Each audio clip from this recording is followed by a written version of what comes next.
Oi pessoal, tudo bem? Pessoal que assiste o Papo Animal. Vocês sabem que a gente sempre está tentando trazer informações e novidades sobre fauna, sobre meio ambiente para vocês.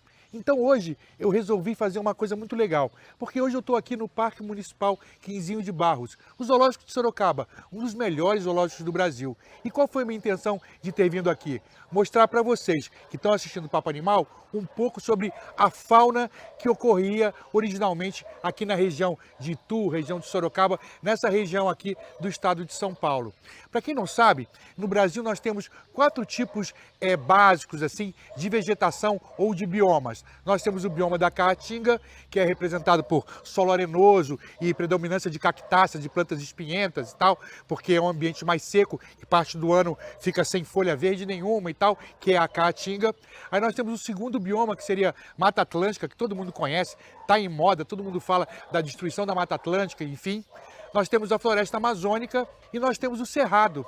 O cerrado uma vegetação arbustiva alta que também se intercala com vegetações arbustivas retorcidas e mais baixas. E aqui na região de Itu e na região de Sorocaba, nós temos um cerrado com um pouco de interseção de Mata Atlântica, um ambiente misto onde a fauna é espetacular. Vocês não têm noção de como essa região alberga espécies preciosas, inclusive espécies ameaçadas de extinção. Então, para começar essa lista de animais que ocorrem ou já ocorreram aqui na região, nós começamos com o maior canídeo brasileiro, que é o lobo-guará. Apesar de ter esse nome de lobo, geralmente quando você escuta falar em lobo, você associa lobo com alcateia, ou seja, bandos de lobos juntos. O que não acontece com o nosso lobo-guará, que na verdade é um grande cachorro do mato, né? Porque ele é totalmente solitário, ele não vive em alcateias nem em bandos, só se encontra com seu parceiro ou parceira na época de reprodução, criam os filhotes juntos, depois vai cada um para o seu canto. Então não são animais que vivem em bando. Na sua dieta ele inclui muitos insetos, adora comer gafanhotos, come algumas frutas chamadas frutas do lobo, que é a lobeira, né, do gênero Solanum, e come uma série de pequenos animais como inambus, codorninhas. Não é um grande predador como o lobo europeu, que ataca bisões, que ataca bichos grandes, não. Só come bichinho pequeno e tal. É um bicho da paz, extremamente tímido, mas um dos animais mais bonitos que a gente tem aqui no Brasil. É um cachorrão gigante, laranja, todo cor de laranja com as patas pretas, enfim, um animal lindo. Então para vocês, o lobo-guará, o primeiro animal da nossa lista do cerrado aqui da região.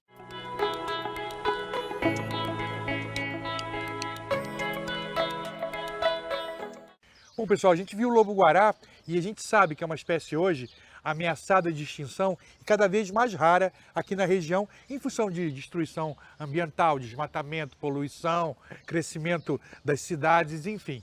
O animal vai sumindo. Só que tem uma espécie aqui, ó, que é parente do lobo-guará, só que muito menor, que é o cachorro do mato. O nome científico é Cerdócium tus. E esse cachorro do mato, cara, vive em bandos grandes mesmo, em grupos familiares de até 15 indivíduos. E esse cara é tão sem vergonha e tão inteligente que ele se adaptou, inclusive hoje, nas grandes cidades, ele já anda na periferia das grandes cidades, está atacando depósitos de lixo, já entendeu que o lixo humano é interessante para comer, então eles estão vasculhando esses depósitos de lixo, vão em lixo de residência também, em residências rurais, e comem tudo. Então é um animal que, diferente do lobo-guará que está ameaçado de extinção, o cachorro do mato está se adaptando à região urbana e próximo da região urbana. Então é uma espécie muito comum e que não sofre riscos de extinção. Então vocês estão vendo aí o cachorro do mato, um bichinho pequeno, muito simpático e astuto, que vive em grandes bandos. Agora tem um outro parente do cachorro do mato, um outro parente do lobo-guará,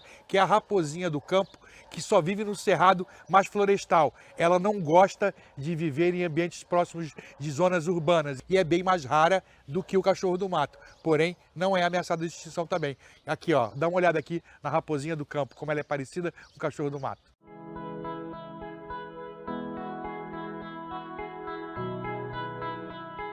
Pessoal, a fauna de cerrado é riquíssima. A gente não tem noção que próximo de zonas urbanas, de cidades tão grandes quanto Itu, Sorocaba, por exemplo, a gente tenha uma fauna ainda tão rica e tão evidente. E, por exemplo, não só de predadores a gente tem o cerrado, não. A gente tem animais que também são presas. Então aqui tem um exemplo bem típico disso. Nós temos o veado catingueiro, que é uma zama guazubira, e nós temos a cutia dourada, que é a da Ziproctazari. Tanto a cutia quanto o veado são presas da onça parda, A cutia é presa também do lobo-guará, do cachorro do mato, da raposinha do campo. Então, há todo um ecossistema completo de presas e predadores. Então, aqui atrás de mim, as cutias, que são roedores muito interessantes. Para quem não sabe, a cutia tem uma importância ecológica gigante. Sabe por quê? A cutia ela come basicamente sementes. E ela pega as sementes com a mão, ela é uma manipuladora de sementes. Só que a cutia, quando ela tem acesso a muito alimento, o que ela faz? Parte das sementes que ela acha na mata, ela enterra no chão, porque ela sabe que a semente enterrada no solo fica conservada e não vai apodrecer, porque está embaixo da terra. Só que ela não lembra de todas as sementes que ela enterrou e muitas dessas sementes acabam germinando, porque a cutia plantou elas anteriormente. Então é um animal útil, porque além de comer as sementes, ele faz a dispersão de sementes ao longo da mata e também planta as sementes que vão gerar novas plantas que vão compor a floresta. Então está tudo interligado, é tudo muito perfeito e a cutia é um animal que tem uma importância muito grande. Todos os animais têm sua importância no ecossistema, mas a cutia, além de servir de presa para uma série de predadores, ela também dá uma força plantando florestas. Viu que legal? Você já sabe de tudo isso porque você assiste o Papo Animal.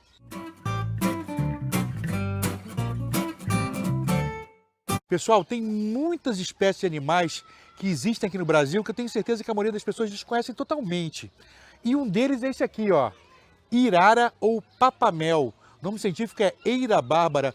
Esse bicho é um parente das lontras, é um parente das ariranhas, é um parente dos furões. Ele pertence à família Mustelidae, que é da ordem carnívora. Então é um super predador de hábitos crepusculares e noturnos. Geralmente anda solitário ou em casais, ou pequenos grupos familiares.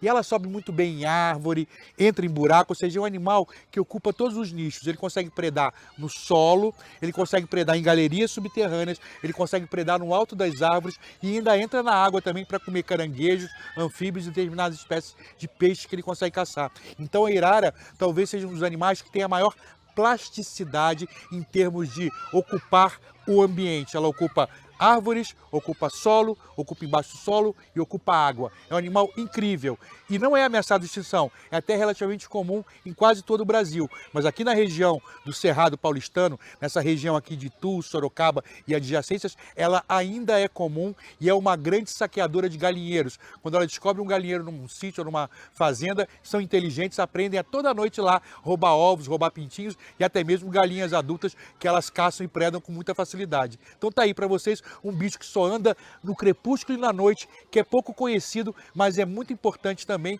que é a irara ou papamel, essa nossa representante aqui do Cerrado maravilhosa.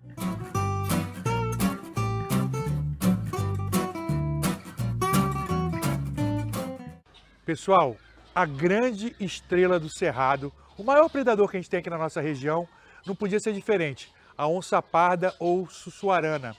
Essa é uma onça que chega na média de uns 60 quilos, talvez um pouco mais. Os machos são maiores, mais pesados. E por incrível que pareça, ainda ocorrem aqui na região, porque na região a gente tem grandes manchas de cerrado bem legais. Então, aqui está a sussuarana, que é a predadora da cutia, a predadora do veado catingueiro, inclusive preda, lobos-guará, ela pode comer também, pode comer cachorro do mato, ou seja, ela é o predador topo de cadeia, é o principal e maior predador aqui dessa região. Inclusive, existem vários casos recentes de animais que, infelizmente, foram atropelados em rodovias próximas daqui, entre Itu e Sorocaba. Ou seja, os animais circulam na região, tem grandes colônias ainda dessas onças. A gente não pode avaliar o número estimado, mas a gente sabe que a espécie ainda reproduz por aqui e está bem por aqui na região.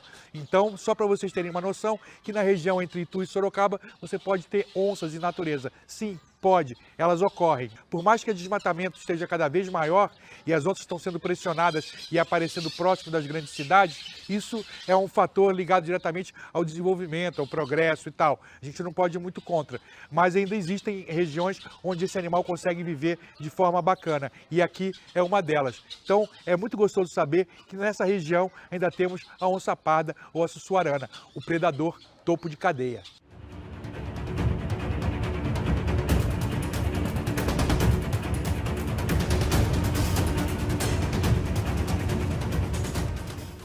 Olhando assim para esse animal, a gente pode falar, pô, parece um gato vira-lata, um gato desses de rua, mas na verdade a gente está vendo talvez um dos felinos mais raros do Brasil, que é o gato palheiro. O nome científico é Leopardus colo-colo. E o colo-colo é um cara que, diferente da maioria dos gatos pintados que a gente tem, porque a maioria dos gatos do mato que a gente tem aqui no Brasil são todos pintadinhos, com exceção de um gato chamado gato mourisco, que tem a cor uniforme. Gato do mato pequeno, jaguatirica, maracajá, são todos gatos pintados que parecem mini onças, né? E esse cara não, ele tem um padrão totalmente atípico de colorido que lembra até um gato vira-lata desse, mas na verdade é uma espécie muito rara que ocorre basicamente no Cerrado. Aqui na região é muito raro de encontrar esse animal, mas ele ainda existe. Então, só para vocês terem noção da biodiversidade que nós temos aqui na região, nós podemos ter, inclusive aqui nessa região de Itu e de Sorocaba, uma região quente pra caramba de Cerrado, uma das espécies mais raras do Brasil ainda consegue ocorrer aqui. E para que isso aconteça, as matas daqui ainda têm uma qualidade muito boa, principalmente de oferta de presas. Ou seja, esse gato consegue reproduzir e viver aqui na região porque ainda tem muitos animais para ele comer, animais de pequeno porte, como aves de chão, aves que voam, pequenos mamíferos, pequenos répteis, anfíbios e até mesmo artrópodes. Então tá aí para vocês conhecerem uma raridade, o gato palheiro.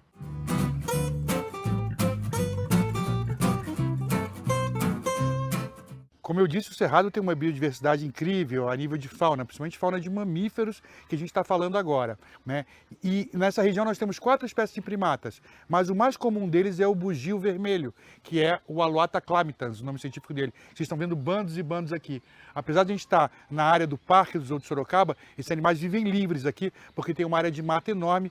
E o que é interessante, eles estão aqui comendo folhas, porque o bugio é um macaco basicamente folívoro. Se vocês olharem, ele tem até uma barriga dilatada, como é a barriga do macaco-aranha, como é a barriga do mono, como é a barriga do macaco barrigudo, exatamente porque esses macacos comem grandes quantidades de folha e precisam de ter um estômago com vários compartimentos, semelhante ao estômago de um bovino, de um boi ou de uma vaca, porque eles praticamente eles têm que ficar digerindo por horas aquele material foliar, aquelas folhas que foram ingeridas, que demoram muito a serem digeridas. Então o bugio passa parte do dia dormindo, descansando, depois que ingeriu suas folhas, porque ele precisa de economizar energia para a digestão.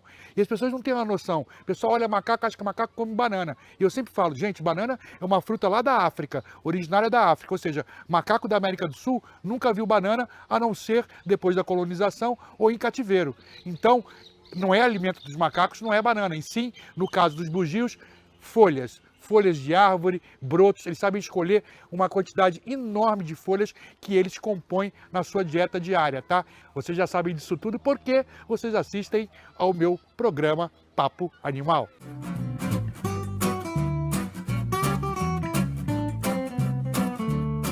Nós temos o macaco prego, que é o segundo maior macaco. E o macaco prego talvez seja conhecido como o macaco mais inteligente da América do Sul. E nós temos aqui no Cerrado populações bem grandes de um macaco prego. Não é exatamente esse macaco prego que está atrás de mim. É uma espécie rara, exclusiva do sul da Bahia. Mas são todos muito parecidos. Aqui no Brasil nós temos aproximadamente 7 espécies diferentes de macaco prego, mas por fora são praticamente iguais. Só muda um pouco a colorido e a forma do topete que os machos têm. Então é uma espécie inteligentíssima e que ocorre aqui no nosso Cerrado. O macaco prego é como curiosidade, gente, não sei se vocês sabem, mas ele é uma espécie tão inteligente que nos Estados Unidos eles são treinados para ajudar no tratamento de tetraplégicos. Então eles sabem a hora que tem que dar o remédio na boca do tetraplégico, eles sabem se o tetraplégico vai ter algum ataque cardíaco, algum ataque de epilepsia, eles já dão medicamentos, são tão inteligentes a ponto de serem treinados para serem amas secas de pessoas totalmente debilitadas. Então são animais incríveis, se vocês veem, tem muito filme no cinema com essas espécies treinadas porque aprende diversos truques. Mas é mais legal ter o macaco em liberdade. E aqui a gente sabe que na região temos florestas de cerrado saudáveis o suficiente para manter ainda belíssimas populações do macaco prego preto, que é o macaco prego que ocorre aqui na nossa região. Curtiram? Tem muito mais!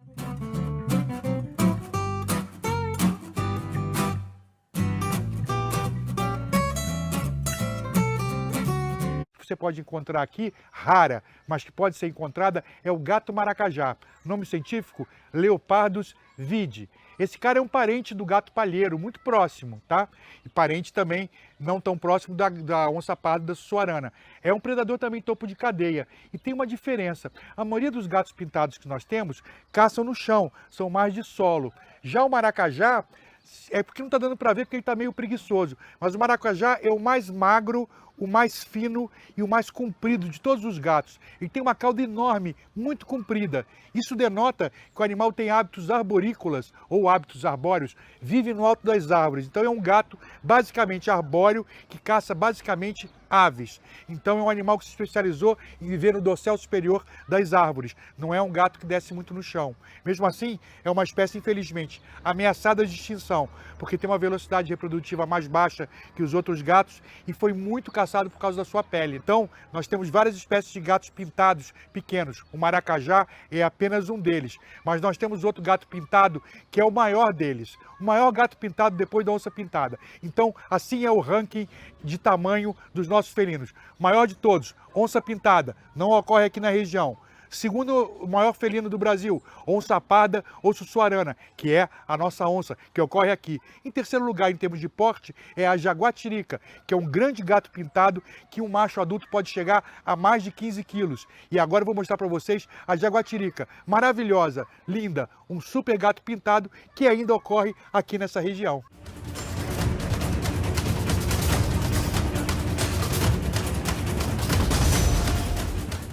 Pessoal, quando a gente escuta falar, que animal é esse? Aí a pessoa responde, é um furão.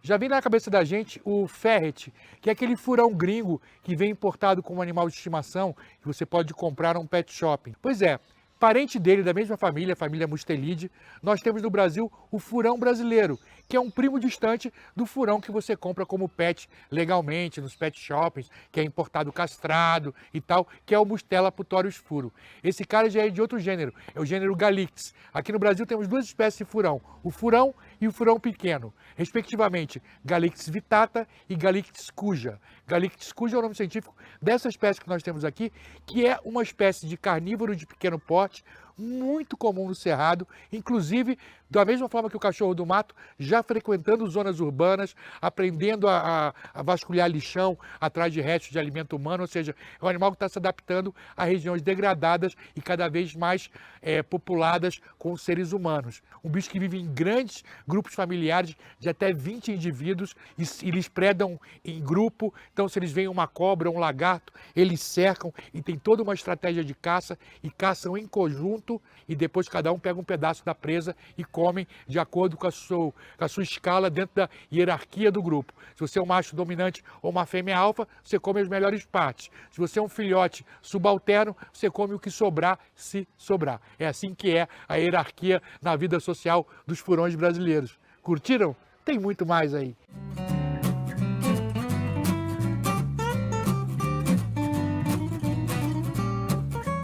Pessoal, a gente não podia deixar de falar de grandes predadores, né, que ocorrem na região do Cerrado e não falar da famosíssima anaconda, que os gringos chamam de anaconda. Aqui no Brasil a gente chama anaconda de sucuri, né, que é a maior cobra, a mais pesada do mundo. Uma sucuri adulta pode passar de 150 quilos. Vocês têm noção do que é 150 quilos de cobra? Um animal pode chegar a mais de 6 metros de comprimento e ela é muito grossa.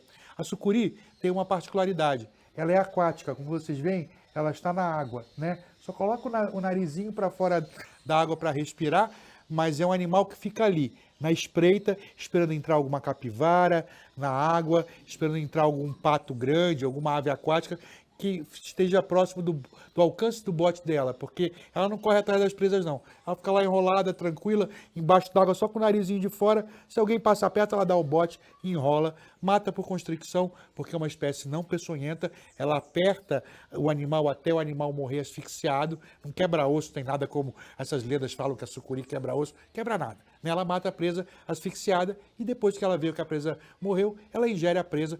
Prefere comer presas de pequeno porte do que presas grandes. Então esse papo de que sucuri come um boi é outra lenda absurda. Ela pode, no máximo, uma sucuri muito adulta, comer um bezerrinho recém-nascido, mas aqueles bezerrinhos magrelo mesmo, porque já cresceu um pouquinho mais, ela não tem capacidade de comer. Então tem muita lenda e falam muita coisa errada a respeito de cobras, principalmente que as pessoas não gostam de cobra. É que nem sogra. Tem muita gente que não gosta da sogra, mete o pau na coitada da velhinha e fala mal. Cobra é a mesma coisa. A maioria das pessoas não gosta das cobras, então falam absurdos a respeito dela, inventam histórias abusivas. O animal não é nada disso. É um animal como qualquer outro, precisa de caçar para se alimentar, mas não persegue o homem, não faz mal, não come gente, não faz nada disso. Então vamos pedir para as pessoas, caso ainda encontrem aqui na região do Cerrado alguma sucuri, que deixe ela embora. Ela não ameaça ninguém não, ela faz muito bem para o meio ambiente, porque ela controla uma série de espécies que se reproduzem muito. E se não tivesse as cobras para comê-las, essas espécies virariam um desequilíbrio ecológico. Então,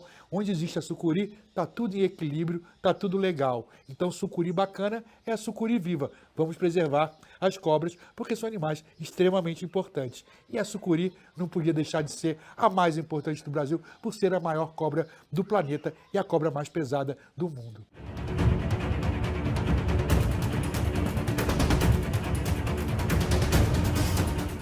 Bom, pessoal, muita gente não curte serpentes. Eu sou apaixonado por elas. Então, meu papel aqui é fazer com que você goste delas ou respeite elas. Não precisa de se apaixonar por elas, não. Não precisa, mas pelo menos respeitar e não matar. Aqui nós temos as cascavéis, cobras extremamente típicas aqui do Cerrado, do Cerrado paulistano mesmo. Elas ocorrem praticamente no Brasil inteiro, mas essa variedade de cascavel que nós estamos vendo aqui é a cascavel do Cerrado. Muito comum aqui na região, inclusive zonas urbanas. Sabe por quê? As pessoas às vezes ficam bravas e falam, nossa, apareceu cobra no meu quintal, as cobras estão invadindo. Só que as pessoas esquecem que elas invadem o território onde moravam as cobras antes, constrói suas casas e aí começa a jogar em terrenos baldios uma quantidade enorme de lixo. Lixo orgânico, resto de comida. Isso atrai o quê? Baratas e principalmente ratos. Ratos são alimento de quem? Das cobras, das cascavéis principalmente. Então, se as cascavéis aparecem próximo das nossas casas, é porque a gente faz com que o ambiente seja propício para desenvolver alimento para as cascavéis. Então, elas não estão ali por acaso. Então, não precisa de acabar com as cobras. Sabe por quê? Elas são super controladoras de praga, como os ratos, por exemplo. Então, merecem viver. Aqui no Zoológico de Sorocaba, além da colônia de cascavéis, inclusive nas cascavéis maiores que vocês estão vendo, tem uma cascavel com colorido atípico. Ela tem só uma listra nas costas que a gente chama de padrão linear. Isso é uma mutação. Não é o colorido comum que a cascavel tem em natureza, mas é uma mutação espontânea. Esse animal veio da natureza. E aqui do lado, eu tenho uma série de bebezinhos com padrão selvagem característico da cascavel. Esses bebês são nascidos aqui no zoo. E sabe qual vai ser o fim deles? Primeiro, eles estão aqui um pouquinho para o pessoal que visita o zoológico saber que a cascavel pare seus bebezinhos e não põe ovos, como a maioria das pessoas imaginam que a cobra põe ovo. A cascavel é vivípara ou ovovivípara, ou seja, pare as cascavéizinhas já formadas, prontas para viver de forma independente. Mas logo, logo, elas vão ser colocadas, acondicionadas numa caixa e com autorização dos órgãos competentes, elas vão ser reintroduzidas na natureza, que é o local onde elas deveriam estar. Ou seja, todo animal deve ser protegido, todo animal tem que ser tratado de uma forma com respeito. As cobras não podem ser diferentes, né? Então é isso aí, pessoal. Espero que vocês entendam que as cobras merecem viver como todo animal. E espero que vocês tenham curtido bastante essa matéria do nosso programa Papo Animal aqui no Zoo Municipal Quinzinho de Barros, o Zoológico de Sorocaba. Até a próxima, pessoal.